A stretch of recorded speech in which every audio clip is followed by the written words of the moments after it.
What up guys, it's Sheepai, back with another video. This time we're back with Super Quantums, a deck I should have played at the main event. My EUWCQ went horrible, but that's nothing to talk about. It happened, I tried to make a video about it, of what I've learned, like what I can do better, but no matter how I did the video, it always turned out too negative because there were some unfortunate things, but also maybe some things I could have done better. But in the end, always try to improve yourself, and then maybe one day you will come quite far. So, but my biggest regret was this was probably the one event where I could have played Super Quantum to its fullest potential. I don't know how it will be after Justice Hunters. It can play K9, so that's pretty good. You can adjust it to play K9. But I want to show you the deck I played at side events. Yeah, side events are quite free, so like there's nothing too special about it. But still, I'm quite happy with the deck, so I feel like this is probably the best Super Quantum version you can find, by far. I'm really happy with it, and I feel like I figured out Super Quantum quite good. So let's get right into it. Getting into the best Super Quantum cards, we play triple emergency teleport, 3 blue layer, 3 Satan, 2 alpha, and a 1-for-1. Those are like the 12 one-cut starters. You could also bump up the alpha if you want even more consistency. It's certainly possible. There's no problem bumping up the card count or like switching 1 or 2 cards. So you can definitely play it.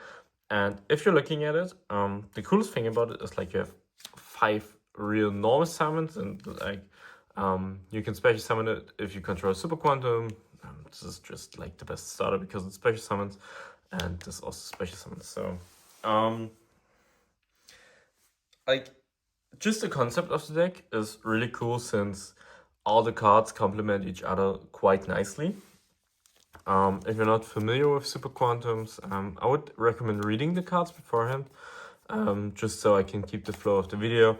And it's probably better for everybody to just take your own time and try to read and comprehend the cards, because the cards are not too hard, but also not too simple, where if I tell you what they do, you immediately understand the use of the cards. Like you will understand what I'm saying, obviously, but you will not understand the use of the cards.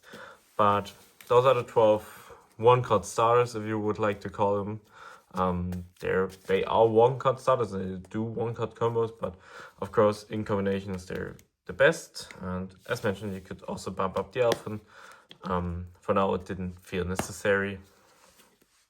Then getting into the other Super Quantum cards, we play triple white layer, triple black layer, 1 layer 19, and 1 red layer. So here's the biggest thing about these cards. Both of these are good at 2. It makes it way easier to cycle through them or access the cards, and if something does not go the way you wanted to or like you intended to go, then these cards at 2 are quite nice. But if you play perfectly, and if you change up your lines a little bit, also your opponent does not perfectly know what your deck does, it's pretty good to play 1-in-1, because it's easy accessible and you would always get to the point where you accomplish the things you need, even if you just have 1.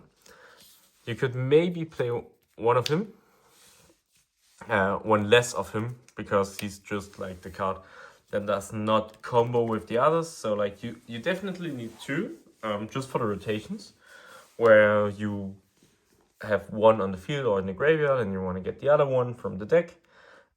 So you definitely need 2, but just having the third makes it better to have it as a hand trap, and also like as another starter, or like as a complementary card to start your engines with. So I quite like him. I feel like he's quite good, and also he's the hand trap, so you keep up the hand trap count of the deck. But you could definitely cut 1 or like experiment with 1 less. For example, against Mitsurugi, I said out of 1, since he's not needed as a hand trap in that matchup, because he as a hand trap is not that good. But in general, he pairs quite nicely and also gives you follow-up in searching the spell. So those are the Super Quantum cards, so that's 20 in general. And the other complementary engine, which is Fiendsmith. So we play 2 Engraver, Lacrima, Lurry, Tract, and Paradise. So you can definitely cut an Engraver. This is just here to be a little more consistent, or like have one more extender, but you don't need to. Of course, you want to keep the engine minimal, and you play through Troll Lockbot, because one thing that I can do quite nicely is play through Troll and the Charmies. Like, you can always accomplish something and have quite nice of a board, especially against Troll Lockbot, so you don't really need a second Engraver. As mentioned, it's just here for consistency. But this could also be a third Alphen, so maybe that's something. And you need this engine just to make your board stronger, to play through Nibiru, because otherwise the deck simply cannot play through Nibiru. And yeah, so Fiendsmith engine, like, there's nothing more to explain to it. Only cool thing is that this is not a brick because of Black Layer. Black Layer summons itself by discarding any card, so you can search your Black Layer. If your opponent interacts with you, you can discard the Lurry to summon him out. And then Lurry triggers, same goes for Paradise. Going second into boards, if you hard open the Engraver, it's quite nice to use Lacrima to send to Paradise, and then you can play better into your opponent's board. So that's something, I like it a lot. But in general, like, as mentioned, Fiendsmith cards, like, nothing more to it. And the non-engine, which is a little different, but I feel like it was a great choice, felt amazing, even though it seems weird. I will explain. I play triple Fuwa, triple Nip, and triple Lockbird. Like, these are rather obvious cards, maybe the Nip not so much. But then I also played Ball Drakes and the Ciphering Package in the main deck. So here's the thing with the deck. I was thinking about hand trap combinations where I can reliably win game 1 and also have something so I can win game 1 even if I go first and my opponent hard steps me. Like, as mentioned, that I can play through all the hand traps and put up something, but the power level of all the decks is quite high, so even putting up something means you have to put up a little more. Like, that's why Nibiru is here. So Nibiru is like the best hand trap if you're going first, because you can play for follow-up. Nibiru always means you survive, and in general, Nip is here to beat Malice. Like, if you think about all the decks in the format, I want to have Board Rake to pair with all my things. Board Rake is also especially quite nice if I open the black layer with either the white layer or the red layer, or just black layer, but that seems rather useless unless Board Rake is really good in the matchup. He just pairs. He also pairs with the Delta, and I want to use the Delta to negate the Mitsurugi spell, as well as Gamma just hard counters every matchup, or like is pretty good in every matchup. And you also cite the third Delta, and also it makes your Board Rake live, so it can pair against Malice. And then you have to draw because it's draw, and you can also draw yourself to combo through the Charmies. And so everything pairs quite nicely together. It's a nice lineup. Ash is in the side deck because Ash is quite bad against Malice. If I would have known earlier that there are so many Make Crystal players, Ash would probably be in the main deck somewhere. But this is like a nice main deck lineup to kind of beat everything, or like to have good chances against everything. And at the same time, you're not really too sad about these cards going first, since Black Layer can always discard them. And you need an outlet anyways, or like with Abao or Ku. Enough possible ways to use these cards, and also at the same time Gamma to stop troll and such. For example, if you open feeds with cards. But I feel like this non-engine lineup is quite nice, so I would recommend trying it, because you have 15 non-engine slots and they're doing quite a good job, and they're good going first as well. So, except like the Cypherms and the Fuwa, but Nip and Board Rake make it possible to play quite nicely. So, like this a lot. I feel like it's quite good. Getting into the extra deck, at first. Field Center, nice token, nice token, nice token, nice token. And yeah, getting into the main deck, extra deck. We play Fiendsmith cards. And we play more Fiendsmith cards, and more Fiendsmith cards, and more Fiendsmith cards, and more Fiendsmith cards. So those are the usual Fiendsmith cards, and then there are the flex spots of, not really a flex spot, Duke of the Mice, which is quite good to give you the extra normal summon, because a lot of times you can extra normal the Elfin, which you search off a white layer, so that's something. And it also helps you combo if you get stopped in some weird places. And it adds back the layer 19 because it's a level 7 zombie, so you can have your setup for the XC placed on your opponent's turn. So that's quite good. And the other important card is Upper Orku, which is just if you have a lot of extenders, you can, or you need something to combo even harder on your opponent, which sounds stupid, but like you wanted to have a difference between opening 4 engine cards and 2 engine cards, or like 1 engine card. So you need the Abao to combo harder, and also it makes some combos better or easier if you're a little hot stuck on getting to the black layer onto the field, so you can make your XC plays, or like if you're missing the second Fiend for Caesar, so that's something. There are a lot of different ways. So Abao comes up like every other game, and I wouldn't cut it in any other word. Like, this card is crazy, but not the most obvious card to use. And the other flex spot is Rex Tremende. Could be anything else. I'm gonna be quite honest with you. This could also be the blue Super Quantum card, the Grand Mech. I believe it's Grand Merge, Grand Mech, anything. The blue Super Quantum Mech Beast. So the one that pops spell traps. I believe he's quite good, especially against Vanquish Soul, because Nightmare Phoenix is here to bait out the Vanquish Soul trap, or like to force it out. If they get to it, usually they shouldn't be able to get to it. That's why you play Delta and the draws and such. But of course, they can always grab the trap, so you're able to force it. But it could be the Grand Merc. Only negative thing about it is you're not able to use Black Layer to summon another XC monster that turn.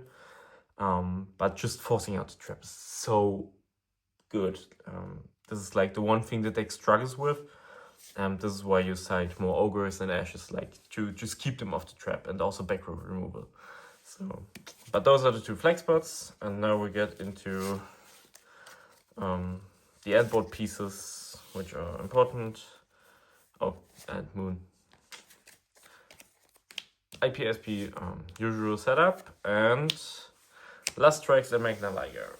The Super Quantum cards, which are not many, but they're enough.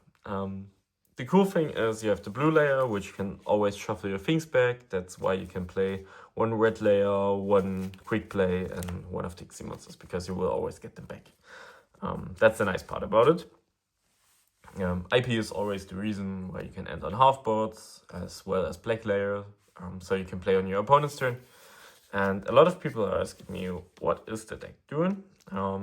Which is quite simple to explain. Your end goal is to end on IP, Caesar, and now the flexible part, which is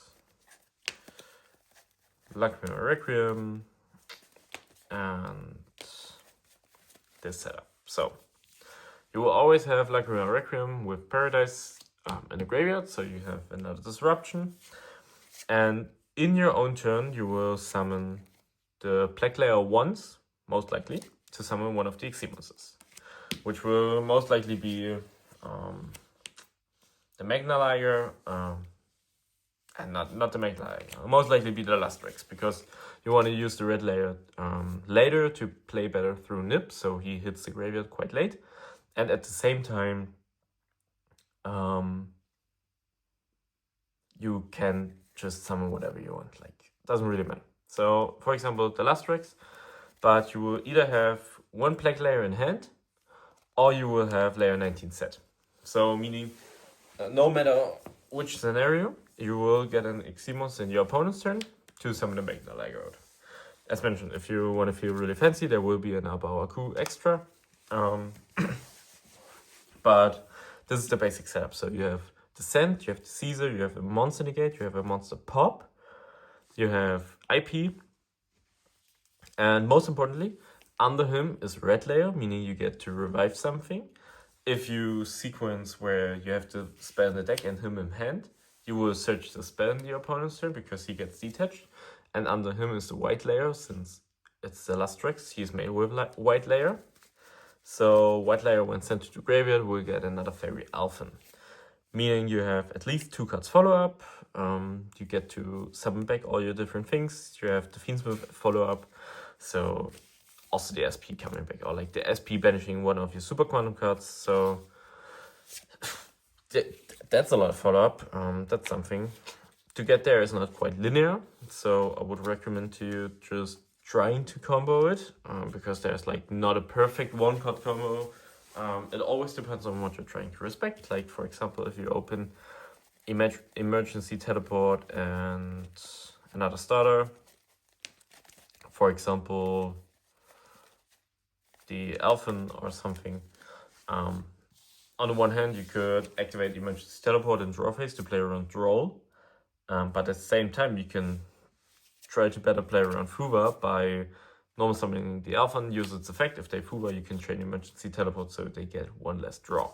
So it always depends on the rest of your hand, on the amount of non-engine, the kind of non-engine, and what you want to respect. So that's something. The deck is not linear, but the deck is a whole lot of fun to play. And yeah, with that being said, try it. That's the best Super Quantum deck I can provide, and I'm quite proud of it because I feel like I figured out the deck. Have a nice day.